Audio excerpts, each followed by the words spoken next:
আমি কেন মুসলমান হই না তার আগে দেখাও তুমি কোন মাপের মুসলমান হইতে পারছো।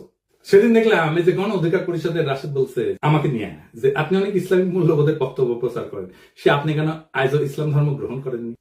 আমি বলি কি রাশেদ, হুদাই আমার পিছনে লাগতে এসো না, নিজের মূর্খতা প্রকাশ করো না।